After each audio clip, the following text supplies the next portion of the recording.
안녕하십니까. 호크로 투자는 쇼킹 부동산입니다. 오늘의 주제는 서울의 전설이 돌아왔다입니다. 오늘 영상은 본론부터 시작됩니다. 그 전에 구독과 알람 설정으로 당신의 인생을 바꾸시기 바랍니다. 자, 지난 목요일 정말 중요한 소식이 있었습니다. 방배, 신동아 등 건축 심의가 통과됐대요. 대단지 재건축의 오세훈 효과, 이런 기사 많이 보셨을 겁니다. 서울시에서 제15차 건축위원회를 개최했거든요. 이 건축위원회가 무엇이냐? 재개발이나 재건축 사업장에서 조합 설립 이후에 건축 심의를 통해 건축 허가를 받는 과정을 진행한다, 이렇게 보시면 될 것 같습니다. 여기서 용적률, 외관, 층수, 세대수, 임대주택 비율, 형태 등이 결정이 되죠. 자, 그럼 어떤 단지들이 15차 건축위원회에서 결정이 됐나 살펴보겠습니다. 먼저 서초구 방배 신동아 재건축에서 847가구, 잠실 미성크로바 재건축에서 1850가구, 상록타워 리모델링 229가구, 그리고 은평구 신사동의 주상복합에서 262가구가 결정됐습니다. 전체 3180호가 공급 계획이 나온 거예요. 자, 그런데 잠실 미성크로바 같은 경우는 사업 단계가 건축 심의 받을 단계가 아닌데 이미 2주한 지 2년 넘었죠. 여기 같은 경우는 스카이 브리지하고 커튼 월, 미디어 파사트 등의 고급화 건축 계획안을 계속해서 제출했었는데 그게 반려가 돼서 착공을 못했었거든요. 이번에 통과가 되면서 곧 착공하고 일반 분양에 들어가게 됩니다. 자, 그런데 왜 전설이 돌아왔다고 했을까요?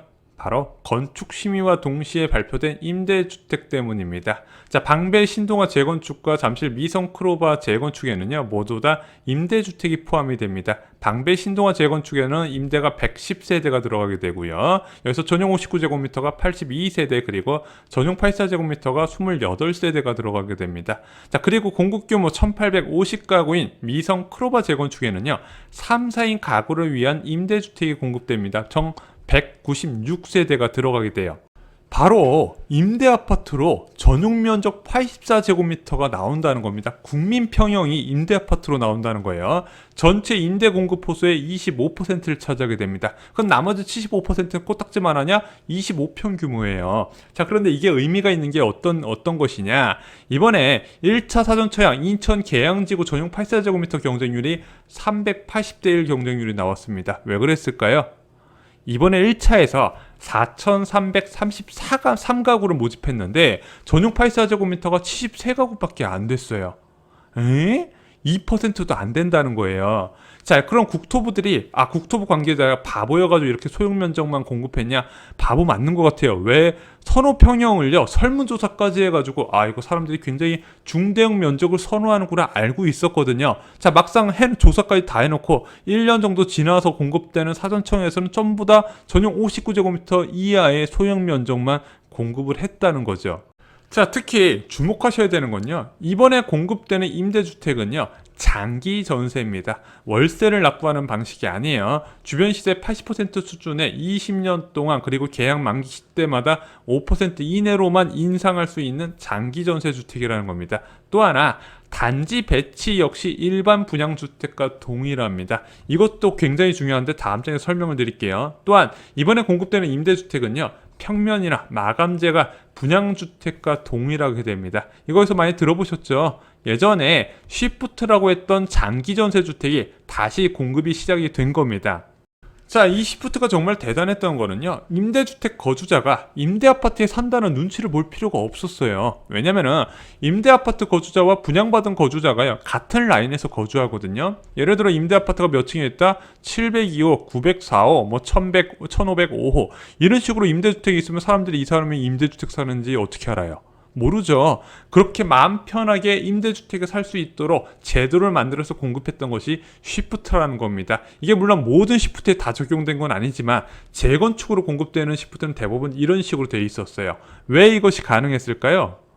자, 먼저 재건축 사업장에서 임대주택이 나오는 원리부터 보겠습니다. 재개발과 다르게 재건축은요, 임대 의무 비율이 없습니다. 자, 그런데 재건축 아파트에 항상 임대 아파트에 있던데요. 자, 그 과정이 어떻게 되냐면요, 용도 지역에 따른 용적률이 있어요. 서울시 같은 경우는 최대 3종 일반 주거 지역이 250%까지입니다. 이게 타 지역 대비 서울시가 유난히 낮아요. 자, 그런데 용적률을 이거보다 더 올려줍니다. 용적률을 올려주고요. 기부 체납을 받아요. 그래서 법정 상한 용적률에서 299%까지 책정되는 아파트 단지 많이 보셨을 겁니다.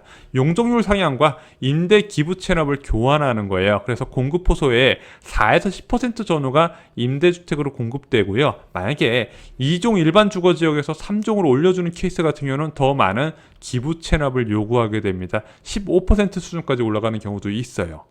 자, 그럼 조합은요, 임대주택 지어서 SH에 공짜로 갖다 바치냐? 그건 아닙니다. SH공사에서 기본형 건축비를 계산해서 지불하고요. 조합은 그것을 임대주택 매각 수입으로 잡게 됩니다. 자, 그럼 여기서 궁금한 거, 동호수는 어떻게 결정되냐? 간단합니다. 일반 분양 직전에 SH공사에서 추첨을 통해 동호수를 배정받아요. 자, 그래서 SH공사 직원이 만약에 중고층을 추첨해서 뽑아버리면 시행사는 초상집 모드가 되죠. 왜?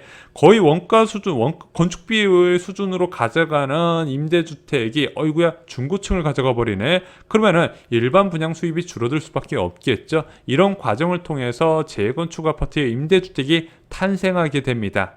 자, 그럼 왜 장기전세 주택이 필요한지 살펴보겠습니다. 서울 실수요자의 흐름을 보면 알 수가 있어요. 자, 신혼부부들 대부분 서울에 위치한 직장 근처의 빌라, 오피스텔, 복도형 20평형 전유의 아파트에서 신혼살림을 시작하게 됩니다. 근데 여기 얼마나 거주하죠?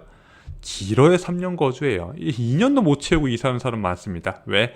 자녀가 출산하게 되면 이 신혼부부가 살던 주택이 자녀 키우기 적합하지 않다는 걸 깨달아요. 일단 좁잖아요. 그래서 엘리베이터에 있고 어느 정도 좀 넓은 면적으로 이사 가게 됩니다. 그 과정에서 대부분 경기도로 이주하게 돼요. 자, 그래서 경기도 아파트로 전세를 구해서 이사하다가 자녀 취약 전후에 내 집 마련 25평에서 33평 전후에 내 집 마련에 들어가게 됩니다. 자, 그런데 이 장기전세 주택은요, 자녀를 출산한 30대 가구의 경기도 이주를 막을 수가 있다는 겁니다. 또한 수도권 전체의 수요 감소도 병행할 수 있다는 거예요. 자, 이렇게 자녀 출산하고 경기도 이주해서 주택 마련한 사람이 많으면 많을수록 주택 가격은 불안해질 가능성이 크잖아요. 그런데 정말 중산층이 원하는 수요에 맞는 공급을 진행하게 되면 경기도의 아파트 살래? 서울에 있는 신축 아파트에서 임대주택 티나지 않는 신축 아파트에서 전세로 20년 거주할래?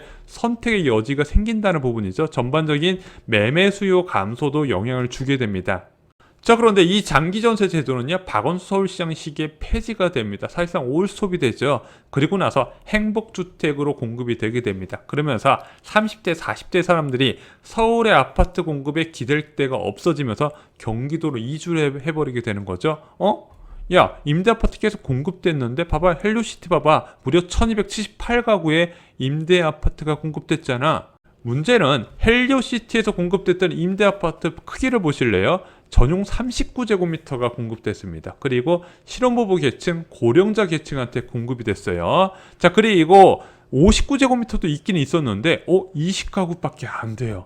그럼 전체 1200가구 중에서 20가구만 전용 59제곱미터고 나머지 대다수는 전용 39제곱미터 이하로 공급이 됐다는 겁니다. 왜냐면은 이 행복주택은요, 제도를 만든 자체가 청년이나 신혼부부나 고령자한테 주택을 공급하기 위한 주거 복지 차원에서 접근한 정책이었어요. 그러다 보니까 전용 59에서 84제곱미터의 중산층 임대주택이 전용 45제곱미터 이하의 초소형 공급 면적으로 대체가 되다 보니까 두 가지 문제점이 발생하게 되는 거예요.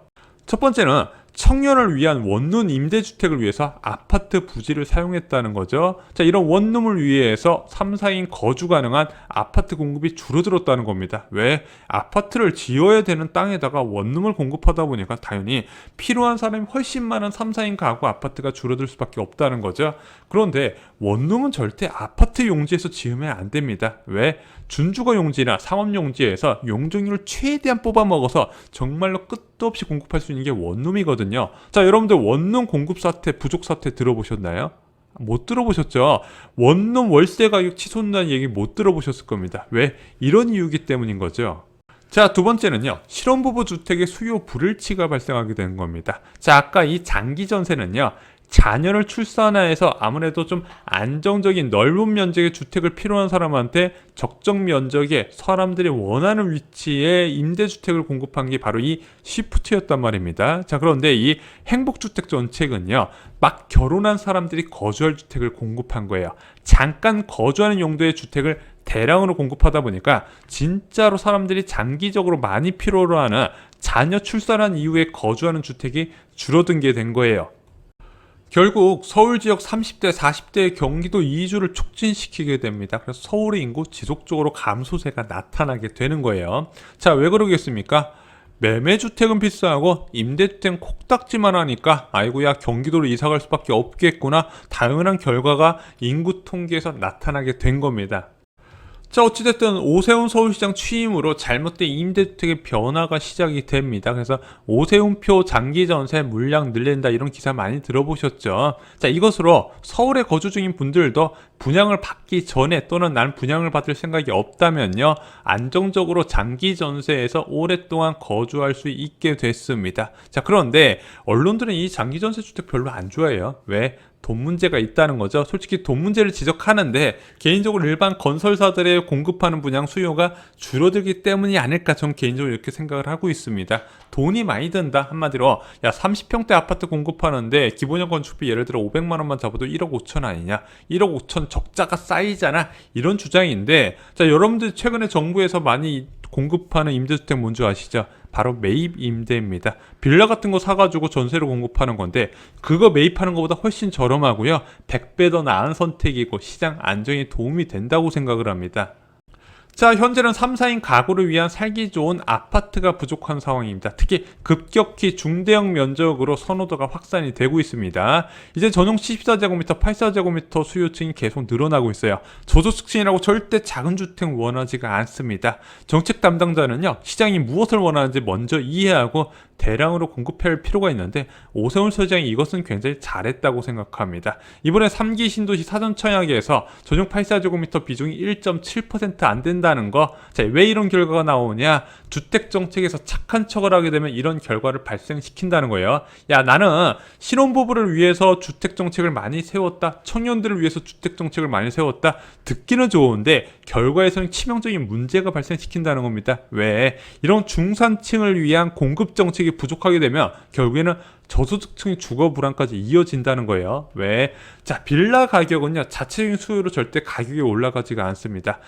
아파트 전세 가격이 올라가면서 빌라 전세 가격이 같이 따라 올라가게 되고, 빌라 전세 가격이 오를 때 빌라 매매 가격, 오피스텔 가격도 같이 올라간다는 부분이죠. 그래서 중산층 공급 정책에 굉장히 포커스를 맞추고 집중을 해야 된다는 부분이죠. 자, 이번에 국토부가요, 이제로 좀 정신을 차렸으면 좋겠습니다.